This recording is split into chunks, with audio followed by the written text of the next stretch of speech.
The overall goal of this procedure is to explore strategies to promote regrowth of functional blood vessels within the retina and the CNS after ischemic injury. This is accomplished by first using a mouse model of oxygen-induced retinopathy. Next, compounds are delivered to the eye by intravitreal injections. Vessel perfusion and barrier function are then verified by fluorescein angiography. The final step is to extract the eye and isolate the retina. The retina is then stained and mounted before imaging. Ultimately, immunofluorescence microscopy is used to assess rates of vascular regeneration following intravitreal treatments or in mice with genetic modifications.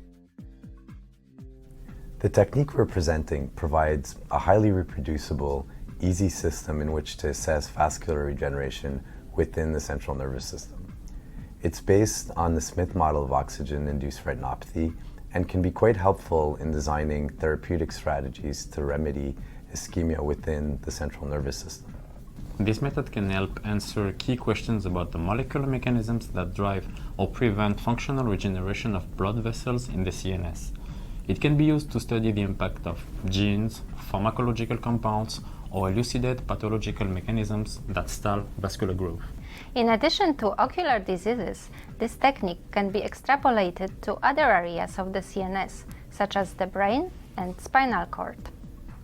Practice is required to successfully inject compounds into the vitreous humor of mouse pups and to carefully handle fresh retinas.